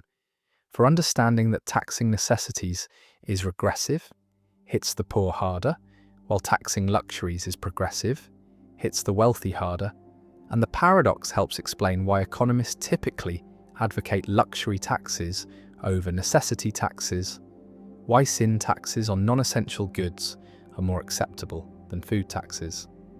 The paradox also appears in discussions about water scarcity because the resolution depends on water being abundant, depends on marginal utility being low, but in regions where water is scarce, the marginal utility of water rises dramatically, and prices should rise correspondingly, should reflect scarcity. And this suggests that in water-scarce regions, water should be expensive, should be priced to encourage conservation, to allocate scarce supplies efficiently, but such pricing is controversial, is seen as making a necessity unaffordable, and this creates political tension, creates conflict between economic efficiency, which requires high prices for scarce water, and social justice, which requires affordable water, and resolving this tension requires subsidies or tiered pricing or other interventions, and the paradox illuminates the trade-offs involved. Some argue that the diamond water paradox is not fully resolved, that even marginal utility theory leaves puzzles because why do diamonds have high marginal utility? Why do people value diamonds? And the answer involves signaling, involves conspicuous consumption, involves diamonds serving as status symbols. And this is a different kind of value, is social rather than intrinsic. And understanding diamond value requires understanding social dynamics, understanding how luxuries signal wealth, how scarcity creates desirability, and this extends the resolution, shows that marginal utility can reflect social as well as physical properties, can reflect symbolic meaning as well as functional use. The paradox also connects to debates about labor theory of value, because Marx used labor theory, argued that value reflects socially necessary labor time, and the diamond water paradox is often seen as refuting labor theory, as showing that prices do not simply reflect labor inputs, because water requires little labor per gallon, but is essential, while diamonds require more labor but are luxury. But defenders of labor theory respond that the paradox misunderstands their theory, that labor theory concerns exchange value, not use value, concerns prices, not total utility, and that labour theory can accommodate the paradox by recognising that scarcity affects prices, that supply and demand matter, and this debate continues, shows that the paradox remains relevant for understanding competing theories of value. Water flows abundantly, is drunk freely, costs almost nothing, and diamonds sit in vaults, are purchased rarely, cost fortunes, and the paradox stands: necessity is cheap and luxury expensive. Total utility diverges from price, and the resolution comes through marginal thinking, through recognizing that prices reflect the value of additional units, not the value of all units, through understanding that scarcity matters, that abundance reduces marginal value, and the diamond-water paradox endures as one of the classic examples in economics, as the teaching tool for introducing marginal utility, as the illustration of why economic thinking requires focusing on the margin, on incremental changes, on additional units, and the paradox remains, resolved but instructive, showing that value is context-dependent, is determined by scarcity and marginal benefit, and prices reflect the margin, not the total, and understanding this is fundamental to economic reasoning. The coastline paradox: why no one can agree how long Britain's shore is. A mapmaker sits down to measure the length of the coastline of Great Britain, the perimeter of the island, the total distance around its shores. And this seems like a straightforward task, a matter of careful measurement and calculation. But the paradox is that the answer depends on the scale of measurement, on how closely you look, on what size ruler you use to trace the coast. And as the ruler gets smaller, as the measurement becomes more precise, the measured length increases without bound, growing larger and larger, approaching infinity. And so the coastline has no well-defined length, or rather, its length is infinite. Or rather, the question of length becomes meaningless for highly irregular shapes.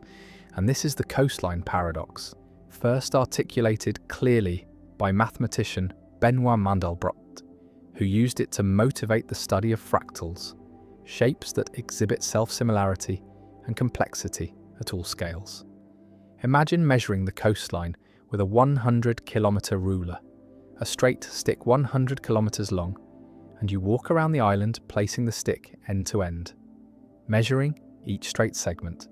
And when you reach the starting point, you add up all the segments and get a total length, perhaps 4,000 kilometers, and this seems like a reasonable measurement. But now imagine using a 10-kilometer ruler instead, a shorter stick. And because the ruler is shorter, it can follow the bends and curves of the coast more closely. It does not cut across bays and headlands, but traces around them. And when you complete the circuit, the total length is longer, perhaps 5,000 kilometers, because the shorter ruler captures more detail, more twists and turns, that the longer ruler missed.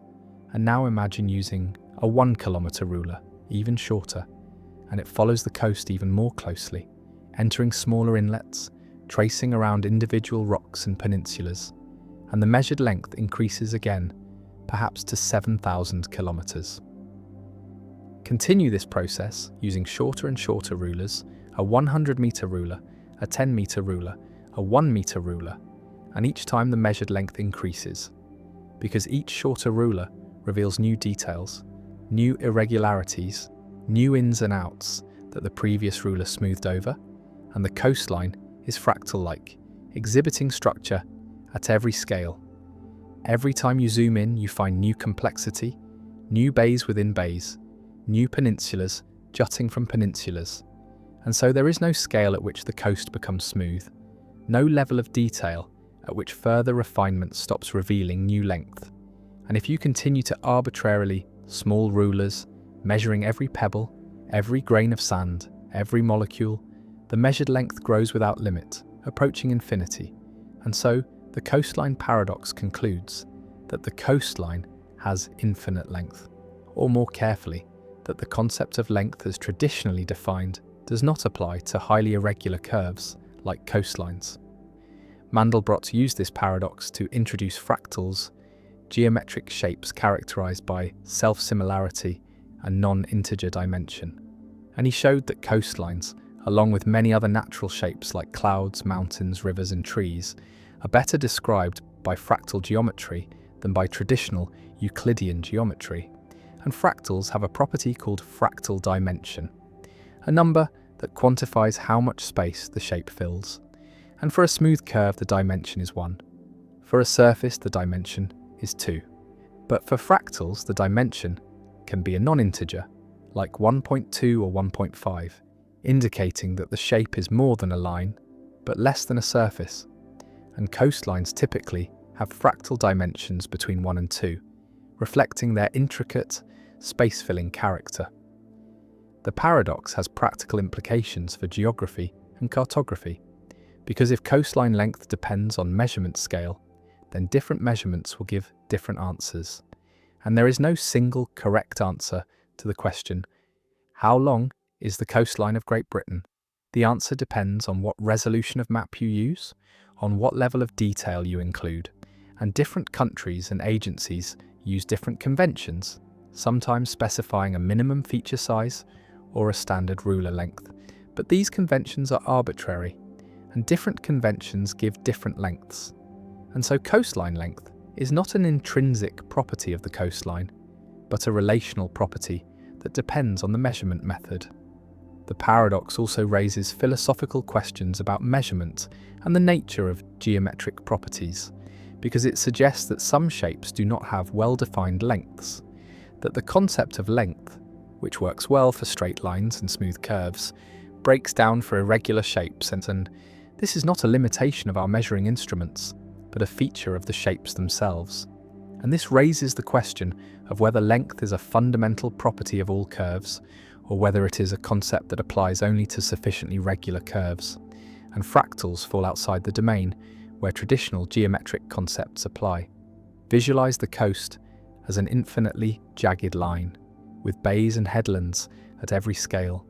Zoom in on a section and you see smaller bays and headlands. Zoom in again and you see even smaller ones. And this pattern repeats forever. There is no smooth coastline at any level of magnification, only more and more detail, and so tracing the coast means following an infinitely intricate path, and the length of an infinitely intricate path is infinite. And this is the essence of the paradox, that complexity at all scales produces infinite length, that irregular shapes are fundamentally different from regular shapes, and that traditional geometry is inadequate to describe them. The coastline paradox also appears in other contexts, in measuring the length of borders between countries, in measuring the perimeter of cells or the surface area of lungs, both of which exhibit fractal-like structure with increasing detail at smaller scales. And in all these cases, the measured value depends on the scale of measurement, and there is no single correct answer, only a family of answers indexed by measurement resolution. And this multiplicity is not an error or a limitation, but a feature of the geometry, a reflection of the fact that irregular shapes do not have simple scalar properties, like length or area in the traditional sense. The mapmaker gives up, unable to provide a single definitive number for the coastline length, or provides multiple numbers with caveats about measurement scale, and the coastline stretches around the island, infinitely detailed, infinitely long if measured with infinite precision, and the paradox remains a reminder that geometry is more complex than Euclid imagined, that natural shapes do not conform to circles and straight lines, that measurement depends on scale, and that some questions like how long is the coastline do not have simple answers, and Mandelbrot's fractals provide a framework for understanding this complexity, for describing and quantifying irregular shapes, and for recognizing that the world is full of structures that are neither one-dimensional nor two-dimensional, but somewhere in between. And the paradox endures, a touchstone in fractal geometry, a demonstration that infinity appears not just in abstract mathematics, but in concrete measurements of real physical objects, and the coastline remains, jagged and intricate, defying simple measurement, a natural fractal that reveals the limits of traditional geometry and the need for new mathematical tools to capture the complexity of the world. The bootstrap paradox. There exists a strange loop in time where cause and effect chase each other in a circle, where information or objects appear from nowhere, with no origin, no creator, no beginning, and this is the bootstrap paradox, named after the impossible act of pulling oneself up by one's own bootstraps, a paradox that emerges whenever time travel creates a causal loop that has no starting point. Imagine a time traveler who loves a particular symphony, and one day they decide to travel back in time to meet the composer, but when they arrive in the past, they discover that the composer has not yet written the symphony, and so the time traveler, eager to hear the music again, writes down the notes from memory and gives them to the composer, who then publishes it as their own work, and the symphony becomes famous, and years later the time traveler hears it and falls in love with it and decides to travel back in time to meet the composer, and the loop is complete. The question that haunts this scenario is simple and unanswerable. Who actually composed the symphony? The composer received it from the time traveler, and the time traveler received it from the composer, and neither of them created it. The information simply exists within the loop, passed from future to past and back again, with no point of origin, no moment of creation, no author. The bootstrap paradox differs from the grandfather paradox because it does not involve contradiction. The timeline is perfectly self-consistent. Every event follows logically from every other event. There is no clash between cause and effect, and yet something feels deeply wrong, an intuition that things must come from somewhere. That information cannot simply exist without being created. The paradox appears in many variations: a book that writes itself, a watch that is given to a younger version of oneself, who then keeps it for decades before giving it back, a technology that is brought from the future and used to invent itself, and in each case the object or information becomes eternal, trapped in a loop of time, aging perhaps, but never truly beginning or ending. Some physicists accept the bootstrap paradox as a genuine possibility if time travel is real, arguing that closed time-like curves, paths through space-time that loop back on themselves, are permitted by general relativity under certain conditions, and that such loops might allow for causally self-sufficient systems where the past and future are mutually dependent. Others find the paradox deeply troubling, a sign that something is wrong with our understanding of causation, entropy, or time itself, because information in a loop would violate the second law of thermodynamics, which states that entropy always increases, that order does not arise spontaneously from disorder, and yet in a bootstrap loop, the information appears to be perfectly preserved, never degrading, never increasing in entropy, existing in a kind of timeless stasis. The many worlds interpretation offers one way out, suggesting that the time traveler who delivers the symphony creates a new branch of reality, and that in their original timeline, the symphony had a different origin, but this solution feels like cheating, multiplying universes to avoid the discomfort of the loop. The bootstrap paradox forces confrontation with deep questions about the nature of causation, whether causes must always precede effects, whether the universe permits closed causal loops, and whether existence itself requires an ultimate origin, or whether some things can simply be eternal and self-caused, through time without beginning or end, defying the intuition that everything must come from something, that there must always be a first cause, a prime mover, a starting point from which all else flows. The consequence argument, why the past makes your future inevitable. A philosopher constructs a deceptively simple argument about free will and determinism, an argument that has become one of the most influential and most discussed arguments in the free will debate. And the argument is called the consequence argument, formulated most clearly by Peter van Inwagen, and the argument aims to show that free will is incompatible with determinism, that if determinism is true, then no one has free will, that our actions are not genuinely up to us but are consequences of the past and the laws of nature, things we cannot control, and the argument proceeds through careful reasoning about what we can and cannot control, about what is and is not up to us, and it concludes that if the past and the laws determine everything, then we determine nothing. We have no control. We are not free. And this is the consequence argument, an argument for incompatibilism, for the view that determinism and free will cannot both be true, and the argument forces compatibilists to explain how we could be free if determinism is true, how our actions could be up to us if they are inevitable consequences of factors beyond our control. And the debate sparked by this argument continues, with philosophers proposing responses, defending premises, clarifying concepts, and the consequence argument remains central to contemporary discussions of free will, a challenge that every theory must address. Imagine the logical structure. Determinism says that the state of the world at any time, plus the laws of nature, entail the state of the world at all future times. Everything that happens is a consequence of what happened before, plus the laws. And now consider your action right now. Reading these words, and if determinism is true, then this action is entailed by the state of the world before you were born, plus the laws of nature, and you have no control over the state of the world before you were born. You did not cause it. You cannot change it. It is a fixed fact about the past, and you have no control over the laws of nature. You did not create them. You cannot alter them. They are what they are, independent of you.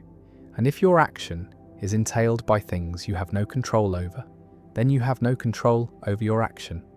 And if you have no control over your action, then you are not free with respect to that action. And this applies to all your actions. All are consequences of the past and the laws, things beyond your control. And so if determinism is true, then you are not free. You have no free will. And this is the consequence argument in its essential form.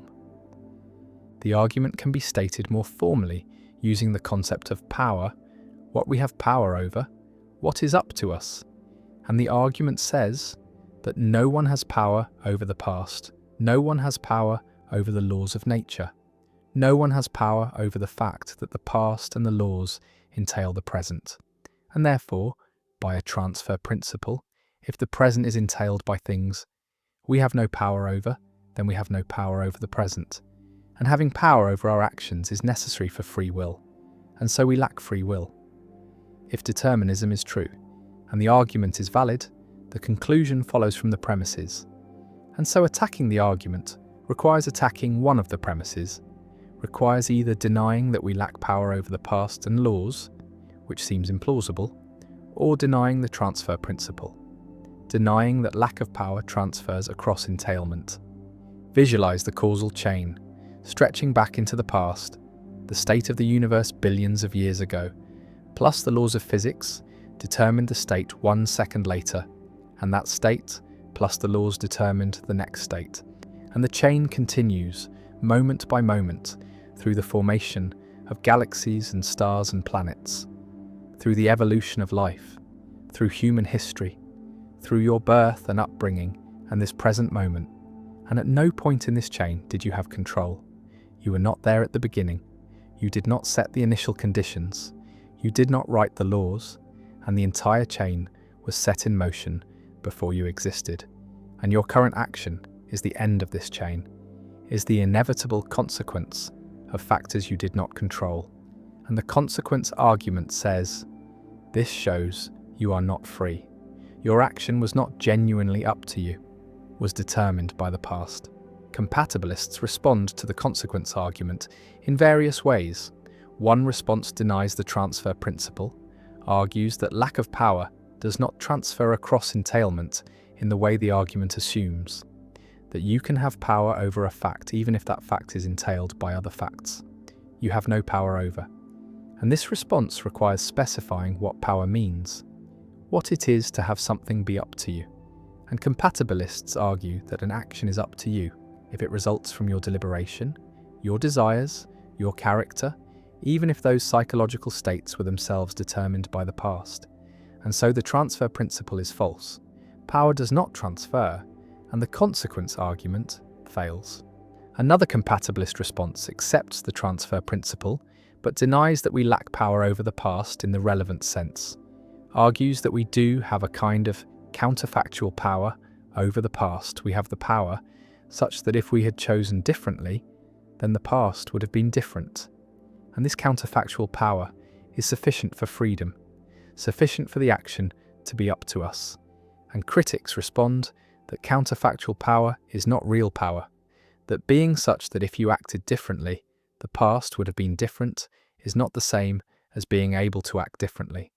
And the compatibilist response confuses conditional ability with genuine ability, confuses what would have happened if things were different with what you can make happen.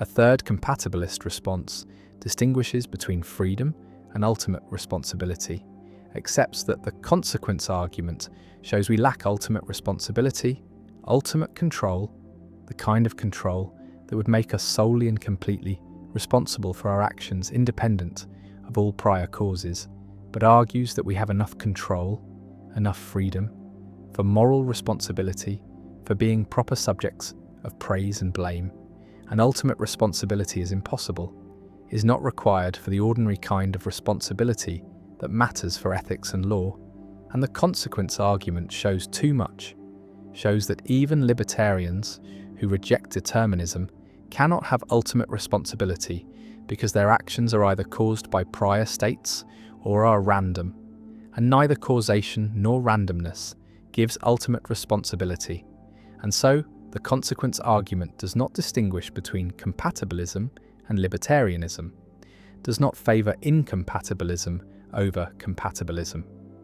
Incompatibilists defend the consequence argument, defend the transfer principle, argue that compatibilist responses involve sophisticated verbal tricks, redefine freedom in ways that evacuate it of meaning, and the consequence argument reveals that if determinism is true, then we are not truly in control, are not genuinely free, and moral responsibility is undermined.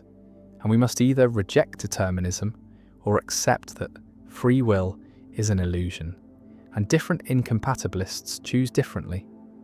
Some become libertarians and argue that determinism is false, that quantum mechanics or agent causation or emergent properties provide room for free will, and others become hard determinists and accept that free will does not exist, that responsibility is problematic, that praise and blame need reinterpretation. The consequence argument also generates discussions about the fixity of the past, about what it means to say we have no power over the past. Because in one sense this is obvious. We cannot change what has already happened, cannot make it the case that the past was different. But in another sense, our current actions do affect what the past was, because if we act differently now, then the past must have been different given determinism. And so there is a sense in which our actions constrain the past, and compatibilists exploit this to argue that we do have power over the past in the relevant sense, while incompatibilists insist that this is not real power, not the kind of control required for freedom. The argument stands at the centre of free will debates, forces clarification of concepts, forces philosophers to specify what freedom requires, what control means, what power involves, and whether these are compatible with determinism, and the debate is productive, generates insight, even if it does not generate consensus, and the consequence argument remains one of the most powerful arguments for incompatibilism.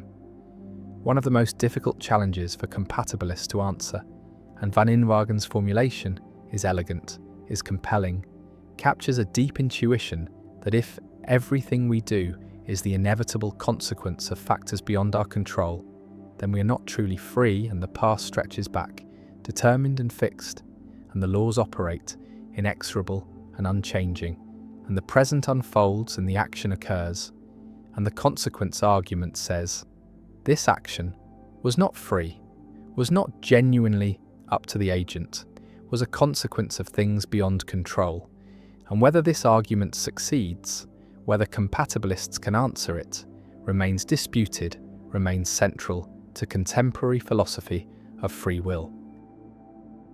The EPR paradox, when particles know what their partners are doing. Two particles are created together in a quantum process, perhaps two photons emitted from a single atom, or two electrons produced in a pair, and these particles fly apart in opposite directions, travelling far from each other, perhaps to opposite ends of a laboratory, or even to different planets. And quantum mechanics predicts that these particles remain connected, entangled, in a way that defies classical intuition, because measuring a property of one particle instantly affects the other particle, no matter how far apart they are, and the measurement outcomes are correlated in ways that cannot be explained by assuming each particle carried definite properties from the beginning. And this is the EPR paradox, named after Einstein, Podolsky, and Rosen, who presented it in 1935 as an argument that quantum mechanics is incomplete, that there must be hidden variables, additional information not captured by the quantum wave function that determines the outcomes of measurements and explains the correlations without requiring instantaneous action at a distance. Imagine the scenario more concretely. Two particles are entangled such that they have opposite spins. If one is measured to have spin up, then the other will definitely be measured to have spin down, and vice versa. And this correlation is perfect, 100%, whenever both particles are measured along the same axis. And before measurement, quantum mechanics describes each particle as being in a superposition of spin up and spin down, neither definite, and the two particles together are described by an entangled state that cannot be factored into separate descriptions of each particle. The state is inherently joint, and when one particle is measured and found to be spin up, the other particle's state immediately becomes spin down, even if the two particles are light years apart. And this instantaneous correlation troubled Einstein, who called it spooky action at a distance, and argued that it violated the principle of locality, the idea that physical influences cannot travel faster than light, that distant events cannot have immediate effects. Einstein, Podolsky, and Rosen proposed that quantum mechanics is incomplete, that each particle must carry hidden information, hidden variables that determine what the measurement outcomes will be, and these hidden variables are fixed at the moment the particles are created. And so when the particles are measured later, the outcomes are determined by these pre-existing properties, not by any instantaneous influence. And the correlation between the particles is explained by the fact that they started with correlated hidden variables, like two coins that were both set to heads when they left your hand and remain heads as they fly through the air. And when you look at them later, you find them both showing heads. And this correlation does not require any spooky action, just common initial conditions. And EPR argued that quantum mechanics, which does not include these hidden variables, gives an incomplete description of reality. For decades, the EPR argument was a philosophical debate, a question about interpretation and the nature of quantum mechanics. But in 1964, physicist John Bell proved a theorem that transformed the debate into an experimental question.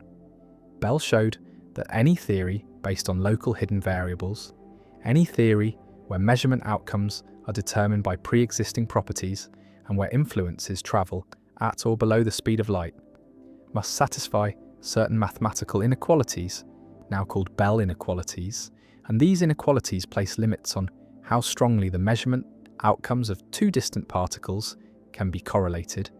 And Bell showed that quantum mechanics predicts correlations that violate these inequalities, that quantum correlations are stronger than any local hidden variable theory can produce. And so by performing experiments and measuring the correlations, one can test whether nature obeys the Bell inequalities, and if the inequalities are violated, then local hidden variables are ruled out, and quantum mechanics, with its spooky action at a distance, is vindicated.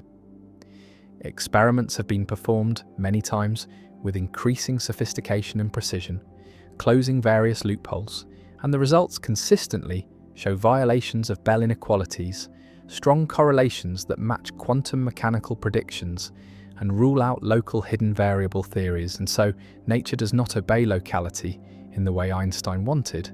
The particles really are entangled, and measuring one really does instantaneously affect the other. And this is now an established experimental fact, one of the most thoroughly tested predictions in physics, and the EPR paradox has been resolved in favour of quantum mechanics against Einstein's intuitions, though the philosophical implications remain deeply puzzling.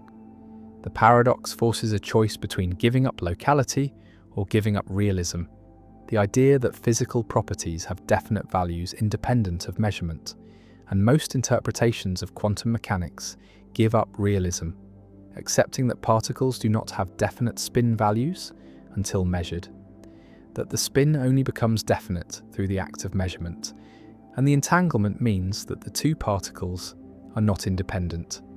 They form a single quantum system even when separated by vast distances, and measuring one particle provides information about the system as a whole, and this information is reflected in the state of the other particle. But this does not allow faster-than-light communication, because the measurement outcomes are random. Neither particle can control what value it will be measured to have, and so no message can be sent. Only correlations can be observed after the fact by comparing measurement records. Some interpretations of quantum mechanics, like Bohmian mechanics, preserve realism by giving up locality, introducing non-local hidden variables that allow instantaneous influences, pilot waves that guide particles in ways that depend on the entire configuration of the universe. And these theories reproduce the predictions of quantum mechanics and are empirically equivalent, but they are non-local. They violate Einstein's principle that influences cannot propagate faster than light. And most physicists find this cost too high, prefer to accept that realism must be given up, that particles do not have definite properties until measured. Visualize the two entangled particles flying apart, one heading left and one heading right, and they are described by a single wave function, an entangled state that says, if left is up, then right is down, and if left is down, then right is up, but neither is definite until measured. And now imagine measuring the left particle and finding it spin up, and at that instant, even though the right particle is far away, its state changes. It becomes definitely spin down, and if someone measures the right particle immediately after, they will definitely find spin down. And this correlation holds no matter how far apart the particles are, no matter how quickly the measurements are performed, as long as they are performed along the same axis. And this instantaneous correlation cannot be explained by assuming the particles carry definite spins from the beginning. Bell's theorem proves that, and so the correlation is genuinely quantum, genuinely non-local, genuinely spooky. And yet it does not allow signaling, does not allow information to be sent faster than light, because the outcomes are random and cannot be controlled.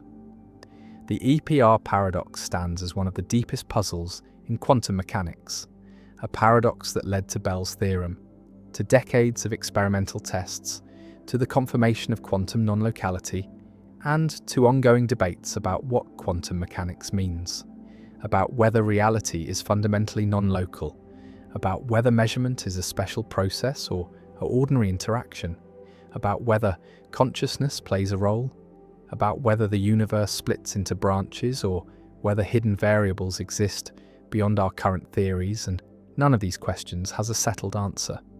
Different physicists and philosophers hold different views, and the EPR paradox remains a touchstone, a thought experiment that crystallizes the central mysteries of quantum theory.